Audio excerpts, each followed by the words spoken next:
Hi, it's Bumble. Welcome back to my channel. So I guess I'm continuing with more Marvel movies sooner than I thought. This was testing out one of the four DVDs I bought at a local Goodwill. Two of them were Thor movies.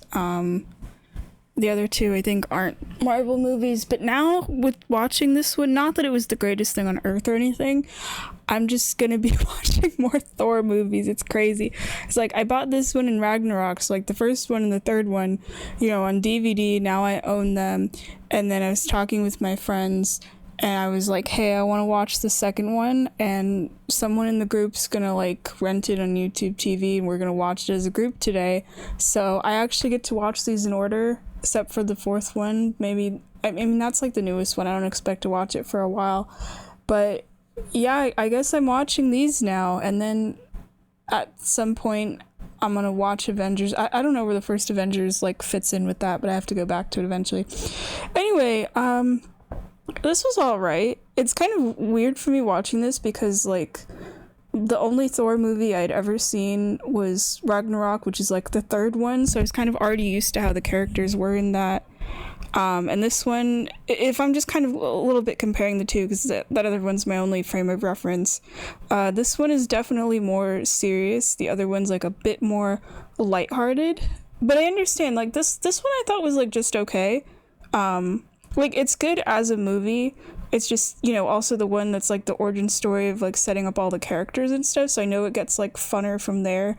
And that's kind of the hard thing for me. That's probably gonna be my problem with backtracking through like any of the Marvel movies, because I guess I'm like going through these backwards now, is like going from like the newer ones where it's like all of this stuff going on, and then going back to the older ones and seeing how like the characters used to be, or things just kind of being lesser stakes. Like I'm not gonna be watching anymore where it's gonna probably be, except maybe like the Avenger movies or something, where it's going to be on like the same stakes as like Endgame or something, so it's like really weird to go from like that to like things are a lot simpler. But it is actually kind of fun watching these backwards, especially with like watching Endgame and then watching this movie. Because there was things in Endgame they talked about the character Jane. I didn't know who she was. Now I do, though I don't really care about her. But I guess, and that's why I need to watch the second movie with Thor: The Dark World, because in Endgame they talk about like she ends up with an Infinity Stone inside of her or something, and I didn't know which of the first two movies that was in, and this is just the one where she like, meets Thor, and then they end up like separated because the, I guess, portal bridge or whatever as I'll call it, from like Asgard to Earth is gone. It just ends with them not being able to see each other, but they're like trying to find a way to get back to each other. So I guess that's probably what the second movie is going to be. It's like weird to go from like movie 1 and movie 3, but then I need like all of the context for the third movies from the second movie. All right, let me go over my notes. I thought the intro, because this is the first movie and stuff, was going to be like showing off Asgard or something, but nope, it just is Thor getting hit by a car. Actually gets hit by a car in this twice, but the second time I actually laughed at it because it kind of just came out of nowhere. Even though I'd seen Thor Ragnarok, which I think starts with like Odin dying or something. I forgot Anthony Hopkins was even in these, and I'm glad with this one I got to see him, because his character gets to like do things, because from only seeing like the third movie I was like, oh okay, he's their dad, and then he dies and that's it. But then with this one you get to see him do cool stuff. Like there's a part where he's on a horse and he shows up to save Thor at the beginning. That was really cool. But since like Asgard is in another realm, there's so many, whenever they look at the sky, it's like, outer space and stuff. There's so many cool space shots because of that in this movie. The thing I will give this movie credit for is it's very pretty. Also, this is from like 2010, 2011. I think 2011. It was crazy for me, because I just watched Endgame yesterday, where it's like, that was like the newest one, or I mean, we're not counting the fourth Thor movie here. That was like the newest one for me, right? And then going back to this one from like 2011, and everyone's so young, and I'm like, whoa, it was kind of crazy.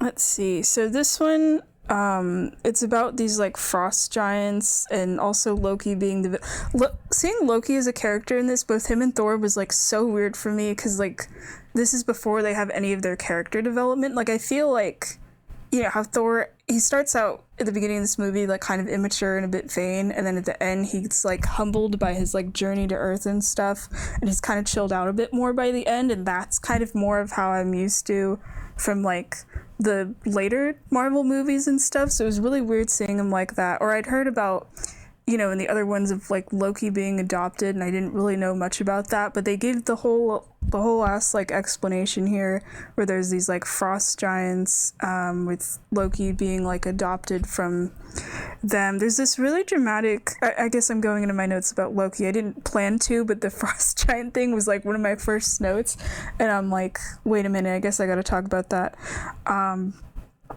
I feel like I had mixed feelings about Loki throughout this entire movie, but that's probably like the point of his character, of being like kind of this sort of mischievous charm where you can't even tell when he's like secretly planning things in the background or whatever. Or it's like he hangs around with Thor and like his friends. I didn't know that Thor like had actual friends on Asgard. I was, you know, I don't think you see them in Ragnarok, if I remember, so I just assumed like, okay, these characters are gonna die at some point, and that's probably why I've never seen them. But yeah, I guess Thor had people to hang out with, and Loki's also there tagging along, and they go to this like frost giant lair, and Thor kind of screws everything up. All of the shots when they were in that location was really cool, because it's all like ice and stuff. But yeah, Loki learns this thing of like that he's adopted. He's like, oh, okay, I guess I'm like one of these guys. And there's this, I think one of my favorite scenes in the movie, when he has to like go confront his dad about it, and the dad's explaining of like, oh yeah, you were like abandoned and I took you in, and Loki's getting like really upset about it, because he's trying to be like, all right, you didn't just take me in out of like the goodness of your heart. What's your scheme here? And it was basically to use him. I wrote in my notes as a pawn, but now that I'm thinking about it, I'm like, that's like technically not right, as it was like to cause the frost giants and the Asgardians to like eventually, I don't know, form an alliance or whatever. Like, I get why his parents, because Loki, you get to see in a later scene, gets to also ask his mom about it, where they didn't want to tell him that he was adopted because they didn't want to make him feel bad. And they're always saying to, I like that they're always telling him of like, yeah, you're our son, you know, like that they care about him just as much as they do like Thor, their like biological son. I think that's really sweet. I mean, I feel like they should have told him at some point, but you know, that they care about both their sons equal. I mean, okay, no, I think Thor is like a little more favored for like different reasons, but yeah, I'm used to seeing with like at least some of the other movies I've seen. I don't know why I'm blinking out on the Loki TV show right now. I feel like I've just kind of forgotten about that.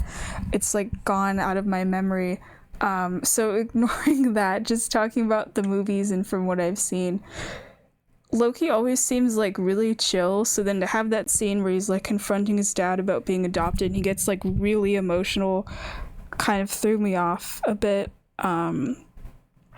And at first I thought like, okay, he's actually like trying to help Thor and stuff, and then, you know, it's all just kind of like a ploy to end up becoming king, and like straight up lies to him about like, oh yeah, our father's dead, you're gonna be stuck on Earth, even though that's like not true. Because I knew this was the movie where like Thor ends up on Earth for the first time, and I didn't know how it happened. So it was nice to get the context of basically like him being immature and doing something stupid, and his dad's like, all right, as punishment, I'm like sending you to Earth. I didn't know he gets stripped of his abilities. It is kind of funny though. I thought like, okay, he's gonna struggle, but like the dude's a god anyway. Like he even without his powers, he's like running around beating up humans like pretty easily and stuff. And the time when he does, I think, struggle is when he has to fight people that aren't humans for a bit, because there's this whole scene where I think he just straight up dies, and I was like, oh, okay, the hammer's probably gonna revive him, because, you know, I just had seen that in like either Infinity War or Endgame. But even knowing that ahead of time, that was still a cool scene as well.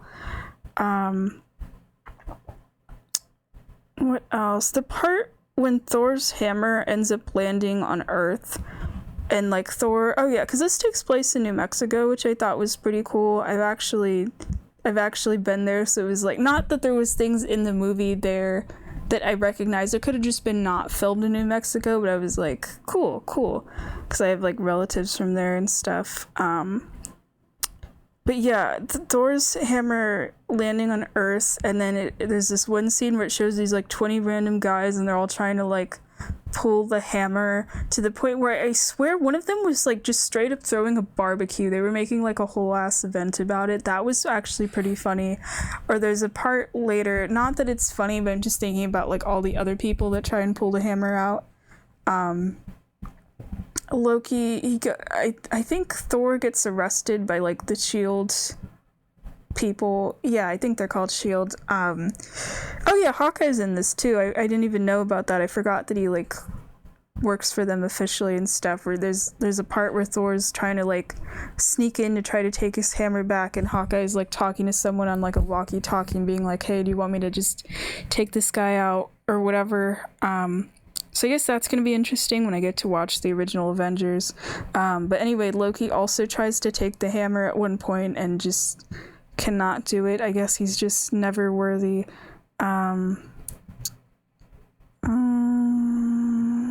I actually don't have a lot of notes for this. Damn, I thought there was going to be more things. I think I just got kind of absorbed into the movie. Not like I was on the edge of my seat the same way as like, I don't know, Infinity War or something, but I think I was just focused on following it, because like a lot of the information, this was like new to me, that I wasn't really on my phone or taking notes. But I guess that's a good thing, and the movie was like pretty fun, so that was nice.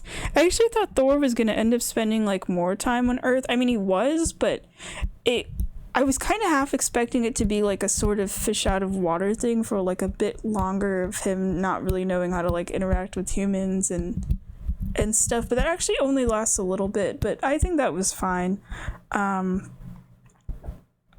Something I thought was kind of weird, I don't know if it's just a thing from like early 2000s like Marvel movies, or just with this one, there's so many shots where it's like the camera is tilted, so things are kind of like diagonal. I don't remember what that's like officially called, but I just kept noticing that throughout the movie.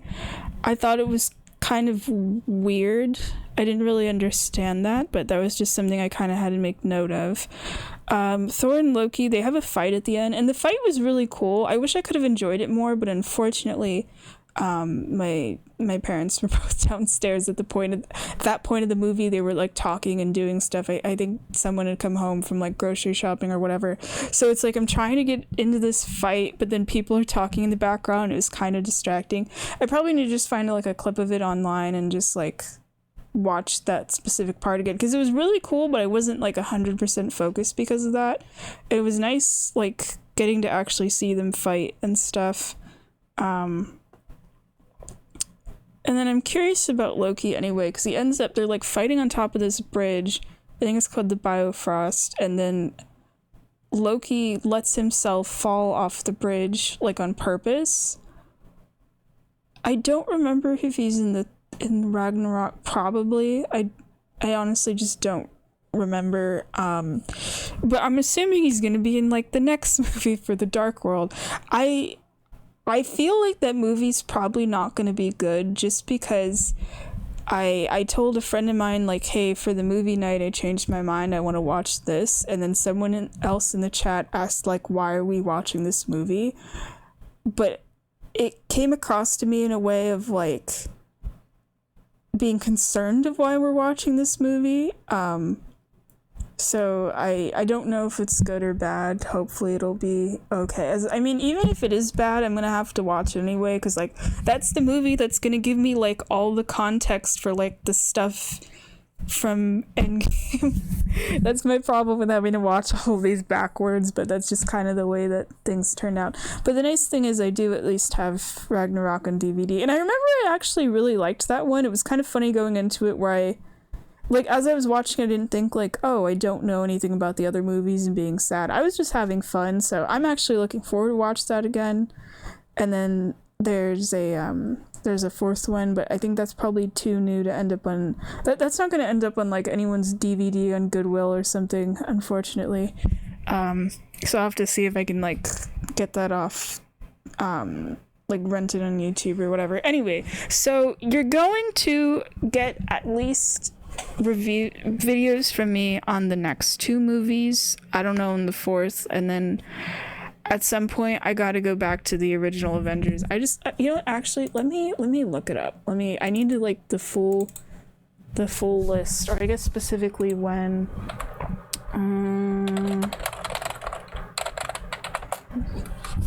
oh, okay.